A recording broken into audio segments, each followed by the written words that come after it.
जावेद अख्तर अपने मुतनाज़ा बयानात की वजह से मुतनाज़ शख्सियत बन चुके हैं और उनके गैर मंतकी और बेसरोपा ख्यालात के बाइस वो आए रोज़ तनकीद की जद में रहते हैं। सबसे बढ़कर यह कि वो खुदा के वजूद पर यकीन नहीं रखते और ख़ुद को एथियस्ट करार देते हैं,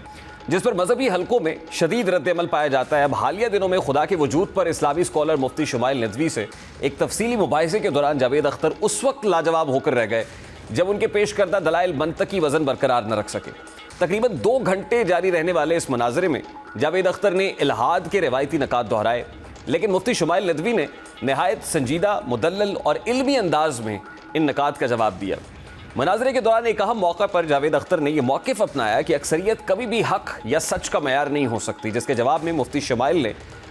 नाजी जर्मनी की मिसाल देते हुए सवाल उठाया कि अगर किसी माशरे की अक्सरियत नस्ल कुशी के हक़ में हो तो क्या वो अमल दुरुस्त करार पाएगा। इस पर जावेद अख्तर ने जवाबन ये सवाल उछाला कि उस वक्त दुनिया में कितने लोग हिटलर को दुरुस्त समझते थे। यही वो लम्हा था जहाँ मुफ्ती शुमाइल नदवी ने बहस का रुख आलमी तनाजुर की तरफ मोड़ते हुए वाज़ेह किया कि अगर मयार दुनिया की अक्सरियत है तो फिर दुनिया की अक्सरियत आज भी खुदा के वजूद पर ईमान रखती है। तो ऐसे में जावेद अख्तर इस इज्तिमाई इंसानी शऊर से ख़ुद को अलग क्यों समझते हैं।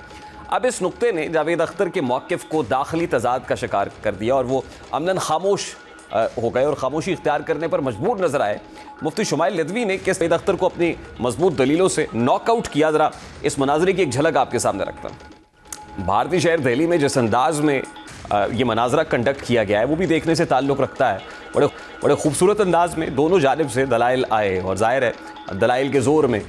जो ऑडियंस है उसने फ़ैसला किया और फ़ैसला राय कायम करने में कामयाब हुए कि कहाँ से मजबूत दलीलें दी गई हैं। दरहकीकत जावेद अख्तर का मसला ये है कि वो शोबिज़ और लिबरल हलकों में खुदा के इनकार को फ़िक्री बर्तरी के तौर पर पेश करने की कोशिश करते रहे हैं, जहाँ इस मौजू पर ना गहरी मजहबी बसीरत पाई जाती है और ना ही फ़लसफ़ियाना गिरफ्त होती है। फिल्मी और अदबी महफिलों में दिए गए ऐसे बयानात वक्ती दाद तो समेट लेते हैं, लेकिन जैसे ही जावेद अख्तर का सामना किसी पेशावर इस्लामी स्कॉलर से हुआ तो उनका ये बयानिया रेत की दीवार साबित हुआ। यही वजह है कि इस मुबाहिसे में मुफ्ती शुमाइल नदवी को भरपूर अंदाज में सराहा गया और उनके दलाइल को सोशल मीडिया पर वसी पजीराई मिली, जबकि जावेद अख्तर को एक बार फिर सुबकी उठाना पड़ी। इस बहस पर वज़ीर दिफा ख्वाजा आसिफ का रद्द-ए-अमल भी काबिल गौर है, जिन्होंने जावेद अख्तर जैसे लिबरल्स को हिंदुत्वा के माहौल में समझौता करने वाले करार देते हुए कहा कि ये लोग भारत में अपने वजूद का जवाज़ पेश कर रहे हैं, जहाँ बाज़ औक़ात उन्हें घर किराए पर देने तक से गुरेज किया जाता है। बहरहाल मुबाहिसा इस हकीकत को नुमाया करता है कि मज़हब जैसे संजीदा और हसास मौज़ूआत पर सतही सोच और जज्बाती दलाइल ज़्यादा देर तक टिक नहीं सकते। यानी ये कहा जा सकता है कि फ़िक्री दयानत, इल्मी गहराई और मंतकी तसलसल के बगैर बड़े नाम भी कमज़ोर पड़ जाते हैं, जबकि मजबूत दलील रखने वाला फ़र्द चाहे वो किसी भी प्लेटफॉर्म पर हो अपनी बात मौसर अंदाज में मनवा ही लेता है। ताम के मनाजरे इस तरह के मुबाहिसे जहाँ पर फ़िक्री अदबी ज़ाहिर फ़िक्र पे दस्तक भी होती है और जहाँ पे ऑडियंस इस अंदाज में मौजूद होती है कि दोनों तरफ से माहौल कंड्यूसिव एनवायरनमेंट दिया जाता है कि जहाँ आके हिज़्ब मुवाफ़िक़त भी अपने दलाइल दे सके, मुखालिफत भी अपने दलाइल दे सके। और ज़ाहिर है फिर